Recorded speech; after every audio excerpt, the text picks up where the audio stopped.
Thousands of people gathered in Washington today to celebrate the 50th anniversary of Martin Luther King's I Have a Dream speech and the March on Washington. You may not know that the complete title of the event was the March on Washington for Jobs and Freedom. The fact is, Dr. King was as focused on economic equality as he was on civil rights. In the last year of his life, he launched what's called the Poor People's Campaign, aimed at closing the economic gap between racial groups. But as Stacey Tisdale reports, that gap has actually gotten wider since King's death. America has defaulted on this promissory note insofar as her citizens of color are concerned. According to historians, Reverend Dr. Martin Luther King was very concerned that the economic gap between races could derail his civil rights movement, with poverty and income disparities being the ultimate segregators. In 1968, he pivoted all of his attention on what was then called the Poor People's Campaign, and he was killed before his first march. His Poor People's Campaign was focused on providing economic rights for blacks, Latinos, Native Americans, and whites. Dr. King asked the federal government for a $30 billion anti-poverty package, including a massive investment in infrastructure, job training, affordable health care, and a higher minimum wage, the same issues lawmakers debate today. It is this sense of having control of your life and having the personal financial dignity in the choices to then create the reality that you want that I think is the issue. And we've never been, in that regard, in control of our own destiny. And 50 years later, by some measures, financial disparity has gotten worse. When the Poor People's Campaign was launched in 1968, the median black family was making 60 cents for every dollar the median white family made. Recent data show that number has fallen to about 57 cents. The average net worth of white families in the United States stands at about $632,000. That falls to $110,000 for Hispanics and $98,000 for blacks. While people of color are currently on the losing sides of the income and wealth gaps in this country, a key concern has to be what happens in about 2 decades, when these struggling minorities become the majority and the primary drivers behind the U.S. economy.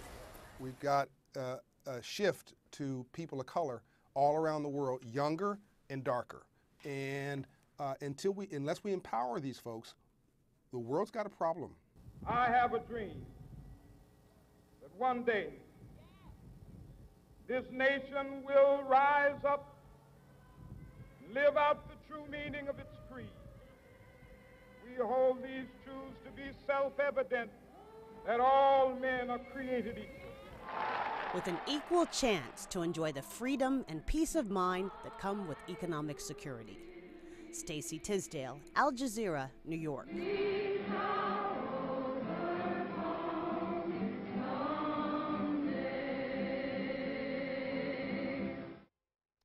According to the Economic Policy Institute, the gap between black and white unemployment hasn't changed all that much in the last 50 years. In 1963, the jobless rate was 5% for whites, nearly 11% for blacks. Today, 6.6% of the white population is unemployed versus 12.6% for blacks. Those are the official government numbers. Here to explain the disconnect is Bill Rogers. He was the chief economist at the Department of Labor from 2000 to 2001. He's also served on President Obama's labor transition team. He's a professor of public policy at RODGERS. Bill, good to see you.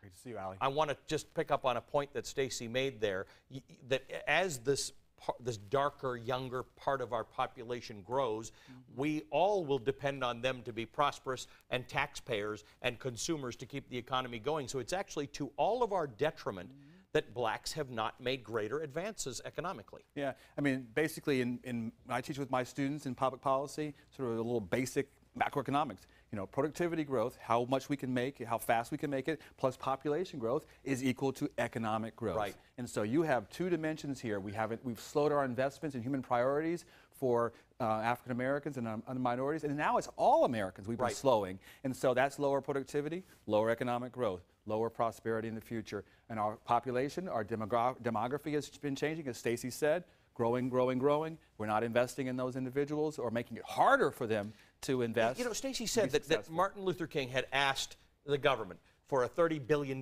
plan that was going to create infrastructure. Sounds like a conversation we could be having today. Didn't happen then, didn't happen now. What exactly can we do? And it's not really a government job anymore, is it? This is about the private sector. Well, to some degree, it is a government job, because if you take the sequestration conversation, right? $85 billion this year. We've already had over $1 trillion cuts over the last few years, and cuts going forward. One of the key toeholds that African Americans, and particularly women, got into this labor market, got into the middle class, was the public sector. And we've been pulling back in those jobs. And that might be why they're getting disproportionately hurt. That's right. Are you surprised? I mean, you're a labor economist, but are you surprised that we've not had bigger gains in the last 50 years? Well, we've ebbed and flowed. I mean, when Dr. King made his speech in '63, we had our best economy after that, like 6-7 years, from 1969. That was, and prior to 2000, 1990s to 2000, that 1963 to 69 period, that was the best economy we'd ever seen. And so through the process of job creation, where everybody, rising tide was lifting everybody, public policy was implemented to help to spread those gains out, shared prosperity, broad-based prosperity. But then we had this, we lost our conscience. We lost our conscience of coalition in the late 1970s and the 1980s. And it became about ourselves. Exactly. We became about individual prosperity, and that's the world in which we're in. As a colleague of mine, Jacob Packer, a historian at Yale, he talks about how at that time, we began to shift the risk back to families, back to individuals. And so now they're much less resilient when Superstorm Sandy comes. They're much less resilient when you work for Enron and your pensions go away. So it's a major problem. Bill, it's a big conversation. We'll continue it. Bill Rogers, a good friend of mine. He's the professor of public policy and chief economist at the HELDRICH Center for Workforce Development at Rutgers. Thanks, Bill. And that is our show for today. Thanks for joining us. On Thursday, I'll dig into Seattle's massive underground project and tell you whether big mega projects solve America's infrastructure crisis. I'm Ali Velshi. See you then on Real Money.